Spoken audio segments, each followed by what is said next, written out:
Assalamualaikum warahmatullahi wabarakatuh. Kami dari kelompok 1 akan mempresentasikan tugas mata kuliah Sistem Informasi Manajemen mengenai konsep fakta data informasi Sistem Informasi Manajemen yang beranggotakan saya sendiri, Sarid Gunawan, teman saya, Bawan Adila Revita, Amarangga Rihalam Ramadhania, Rahayu Agustin, dan Silviana Yulianti. Agenda topik utama dalam presentasi ini adalah yang pertama yaitu konsep fakta, yang kedua konsep data informasi, yang ketiga definisi sistem informasi manajemen, yang keempat pengertian sistem informasi manajemen menurut beberapa ahli, yang kelima yaitu tujuan sistem informasi manajemen, yang keenam konsep pokok-pokok sistem informasi manajemen, dan yang terakhir yaitu contoh sistem informasi manajemen. Topik pertama, konsep fakta. Definisi fakta. Fakta adalah apa yang membuat pernyataan itu betul atau salah. Suatu fakta adalah sesuatu yang ada. Apakah setiap orang berpikir demikian atau tidak? Pernyataan adalah suatu fakta, apakah itu benar atau salah, tetapi ia menyatakan suatu fakta bila itu benar. Fakta dapat diartikan sebagai suatu informasi atau data yang ada terjadi dalam kehidupan sehari-hari dan dikumpulkan dan dikaji oleh para ahli ilmu sosial yang terjamin kebenarannya.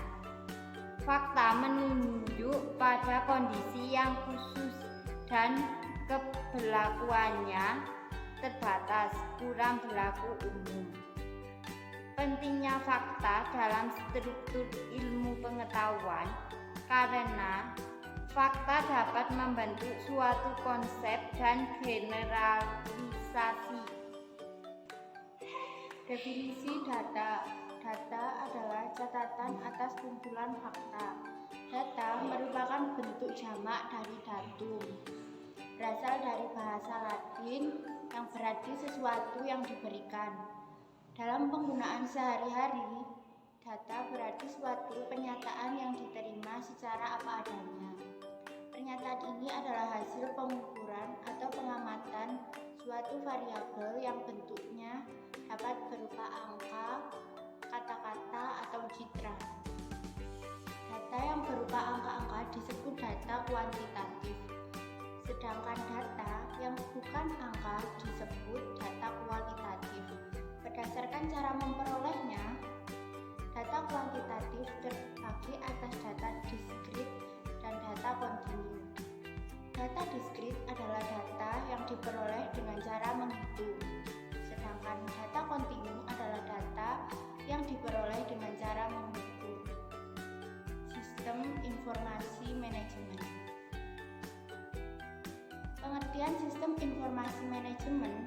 Sistem informasi manajemen merupakan kegiatan yang dilakukan sekelompok unsur dalam sebuah organisasi yang saling terkait dalam usaha memecahkan suatu masalah dengan memanfaatkan sumber daya manajemen sehingga sampai pada sebuah pemberian informasi yang mendukung pengambilan keputusan. Pengertian sistem informasi manajemen menurut James O'Brien. Sistem informasi manajemen ialah beberapa kombinasi dari setiap unit yang dikelola oleh user atau manusia, hardware, software, jaringan komputer, dan jaringan komunikasi data, dan juga database yang mengumpulkan, mengubah, menyebarkan informasi tentang suatu organisasi. Yang selanjutnya, pengertian sistem informasi manajemen menurut Jugianto Hartono. Sistem informasi manajemen adalah kumpulan dari interaksi sistem-sistem informasi yang bertanggung jawab mengolah dan mengumpulkan data untuk menyediakan informasi yang berguna bagi semua tingkat manajemen di dalam kegiatan perencanaan dan pengendalian. Topik selanjutnya yakni tujuan sistem informasi manajemen. Ada 3. Yang pertama, menyediakan informasi yang dipergunakan untuk perencanaan, pengendalian, pengevaluasian, dan perbaikan berkelanjutan. Yang kedua, menyediakan informasi untuk pengambilan keputusan.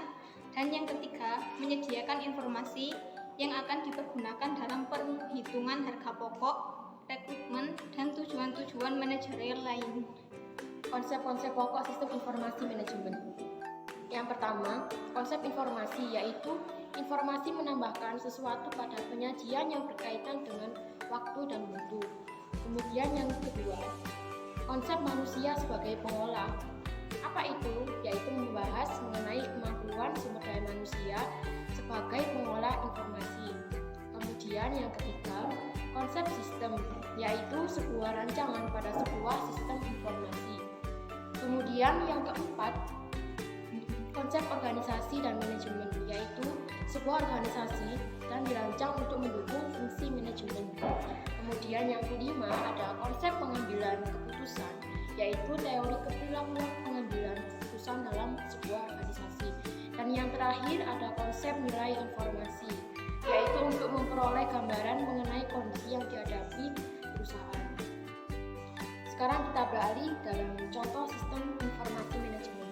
Yang pertama ada Executive Support System atau ISS. Sistem ini akan membantu manajer untuk bisa berinteraksi dengan lingkungan perusahaan dan bisnis. Caranya yaitu dengan memakai bantuan dari grafik serta pendukung dari komunikasi yang lain. Yang kedua ada Group Decision Support System atau GDSS dan Computer Support Collaborative Work System atau CSCWS. Group Decision Support System fungsinya untuk mencari solusi atau permasalahan untuk pengumpulan pengetahuan pada kelompok dan bukan individual. Kemudian contoh yang terakhir ada Enterprise Resource Planning atau ERP. Biasanya perusahaan besarlah yang sering menggunakan sistem informasi manajemen ERP. Tapi sistem ini juga bisa digunakan dalam skala kecil. ERP biasanya dipakai pada pengolahan manajemen serta melakukan pengawasan yang terintegrasi antara satu unit dalam unit perusahaan. Sekian presentasi dari kelompok kami. Terima kasih.